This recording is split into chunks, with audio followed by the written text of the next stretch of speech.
Hello बच्चों, स्वागत है आपका जीनियस लर्निंग में। आज हम पढ़ेंगे कक्षा 10 की एनसीईआरटी बुक का बहुपद चैप्टर। हम जानेंगे सबसे पहले कि बहुपद होता क्या है। बहुपद एक बीजीय व्यंजक है, एल्जेब्रिक एक्सप्रेशन है जिसमें चर यानी वेरिएबल्स होते हैं जिसकी घातें होती हैं 0, 1, 2, 3 और ये सब धनात्मक होती हैं। कैसे होती हैं? धनात्मक। और अऋणात्मक पूर्ण संख्याएं होती हैं, मतलब कि अऋणात्मक मतलब धनात्मक ही हुआ। धनात्मक पूर्ण संख्या होती है, इसे आप समझ सकते हैं कि धनात्मक पूर्ण संख्या होती है।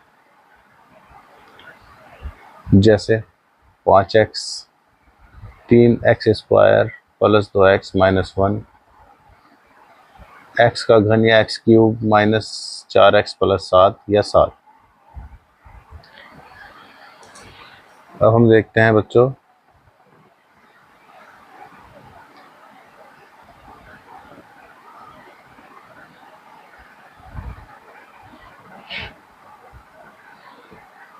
बहुपद में चर की घातें केवल पूर्णांक 0, 1, 2, 3 होती हैं, पूर्णांक होती हैं और ऋणात्मक नहीं होती। ये ध्यान रखने योग्य बात है। आगे बढ़ते हैं। अब हम समझते हैं बहुपद के प्रकार। पदों की संख्या के आधार पर बहुपद एक पदीय होते हैं, द्विपदीय होते हैं और त्रिपदीय होते हैं। एक पद बहुपद क्या होता है? एक पद वाला बहुपद, जैसे 5x 3x का वर्ग। इनमें एक एक पद है, ये एक पद, ये एक पद। द्विपद यानी दो पद वाला बहुपद, जैसे x प्लस 2 या 3x² माइनस 5। उसके बाद होता है त्रिपद, ट्रिनोमियल, तीन पद वाला बहुपद। इसमें तीन पद हैं, 1, 2 और 3। ये तीन पद वाला, इसे त्रिपद या तीन पदीय बहुपद कहते हैं। अब ध्यान देने योग्य बात है कि बहुपद में पदों की संख्या उसके प्रकार को निर्धारित करती है। जितनी पदों की संख्या होगी उसी प्रकार का वो बहुपद होगा। एक पद होगा तो एक पद एक पदीय, दो पद होंगे तो द्विपद या बायनोमियल, और तीन पद होंगे तो ट्रिनोमियल या तीन पद वाला बहुपद।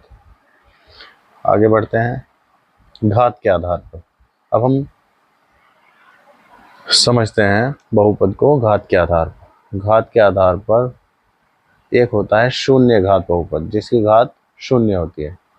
उसके बाद होता है हमारा रैखिक बहुपद जिसकी घात एक होती है, जैसे 2x प्लस 3। इसमें घात कितनी है? अधिकतम 1। उसके बाद होता है हमारा द्विघात बहुपद जिसकी अधिकतम घात होती है 2, जैसे x² प्लस 4x प्लस 1।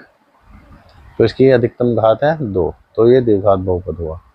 उसके बाद आता है हमारा घन बहुपद या क्यूबिक पॉलिनोमियल जिसकी घात होती है 3, जैसे x की घात 3 माइनस 2x प्लस 5। तो यहाँ अधिकतम घात कितनी है? 3, तो ये घन बहुपद होगा। उसके बाद होता है चतुर्थ घात बहुपद यानी 4 घात वाला बहुपद जिसकी अधिकतम घात 4 होती है, x की घात 4 प्लस 2x की घात 2 प्लस 1। तो अब हम समझ गए घात के आधार पर बहुपद तीन प्रकार के होते हैं, रैखिक, द्विघात, घन और चतुर्थ घात। आगे बढ़ते हैं। अब हम समझते हैं चर और अचर। पहले समझेंगे चर। चर क्या होता है? वह राशि जिसका मान बदल सकता है चर कहलाती है। इसे सामान्यतः x, y, z या a, b, c आदि अक्षरों द्वारा दर्शाया जाता है। यहाँ हम x का मान कुछ भी ले सकते हैं, या हो सकता है कुछ भी हो सकता है, जैसे x बराबर 2 भी हो सकता है, x बराबर -5 भी हो सकता है, आदि इत्यादि। जैसे x प्लस 5 में x चर है, x चर है। 2y माइनस 3 में y चर है। यहाँ x का मान बदल सकता है इसलिए x चर है, यहाँ y का मान बदल सकता है इसलिए y चर है। तो जो भी मान x, y और z वाले होते हैं वो चर होते हैं। अब आगे बढ़ते हैं अचर। अब समझेंगे अचर या कांस्टेंट जिसे कहते हैं। वह राशि जिसका मान निश्चित रहता है और नहीं बदलता अचर कहलाती है, जैसे 5, 2, 3। ये खुद ही एक मान है, जैसे x प्लस 5 में 5 अचर है, ये नहीं बदलेगा। यहाँ x का मान कुछ भी हो सकता है लेकिन 5 का मान 5 ही रहेगा। यहाँ 5 का मान निश्चित है हमेशा 5, इसलिए 5 अचर है। उसके बाद है 2y माइनस 3, 2 और 3 अचर है। यहाँ इसके साथ देखो y के साथ इसके गुना में है, गुणांक है 2 इसका y का, तो 2 भी 2 ही रहेगा, नहीं बदलेगा, ये भी अचर है। 2 और 3 के मान निश्चित है, इसलिए 2 और 3 अचर है। आगे बढ़ते हैं। अब हम समझेंगे बहुपद के शून्यकों का ज्यामितीय अर्थ। एक ऐसे ज्यामितीय ग्राफ बनाया जाता है और इस ग्राफ को कार्टेशियन तल पर बनाते हैं, ठीक है। बहुपद के वे शून्य वास्तविक संख्या रेखा पर वे बिंदु होते हैं जहां इसके ग्राफ x अक्ष को प्रतिच्छेद करते हैं।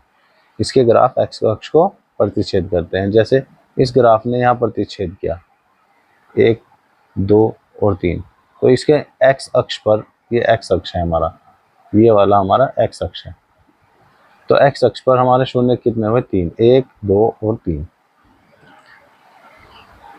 यदि अल्फा बहुपद x का शून्य है तो ग्राफ बिंदु अल्फा 0 यहाँ से होकर x को काटता है। किसी बहुपद के शून्यकों के मान वास्तविक संख्या रेखा पर, किसी बहुपद शून्यकों के मान वास्तविक संख्या रेखा पर उन बिंदुओं के x निर्देशांक होते हैं जहां बहुपद y बराबर x अक्ष को प्रतिच्छेद करता है।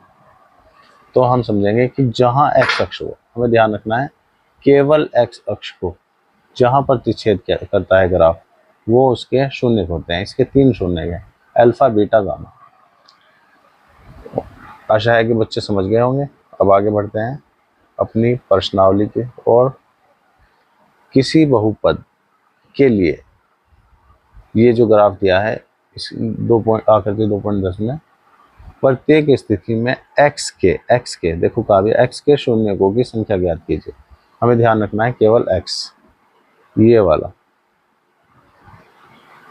अब देखिए यहाँ शून्य की संख्या यहाँ कितनी बार टच हुआ है x पर, ग्राफ कितनी बार आया है, कितनी बार भी नहीं, तो हम लिखेंगे शून्यकों की संख्या, चलो चेंज कर लेते हैं,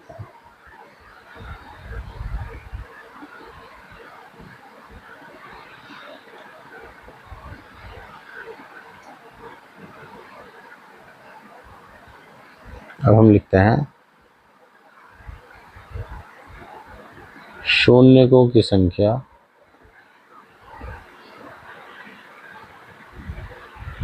बराबर 0। अब यहाँ देख सकते हैं यहाँ x अक्ष को, हमारे इस x अक्ष को केवल एक बार टच किया है, यहाँ एक बार। तो अब हम लिख सकते हैं शून्यकों की संख्या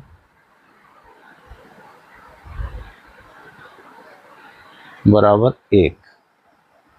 तीसरा प्रश्न है, इसमें देख सकते हैं x अक्ष को एक बार यहाँ, एक बार यहाँ और एक बार यहाँ, कुल मिलाकर 3 बार टच किया है।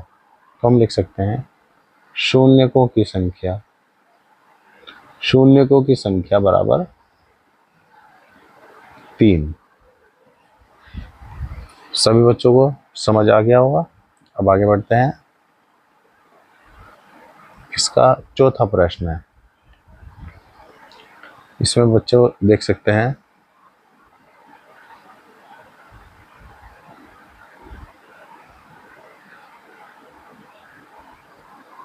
यहाँ देखिए ये हमारा x अक्ष है, ये हमारा x अक्ष है। x अक्ष को कितनी बार टच किया? एक बार यहाँ और एक बार यहाँ। तो शून्यकों की संख्या कितनी हुई? शून्यकों की संख्या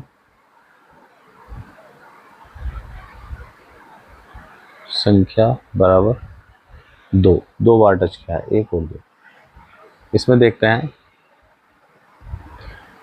यह है हमारा x अक्ष। x अक्ष को कितनी बार टच किया? 1, 2, 3 और 4। तो हम अब यहाँ लिखेंगे शून्यकों की संख्या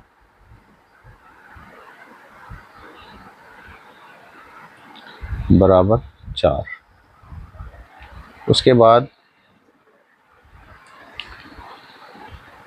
अगला प्रश्न है, आखिरी प्रश्न, एक्स अक्ष को, ये हमारा एक्स अक्ष है, इसको कितनी बार टच किया?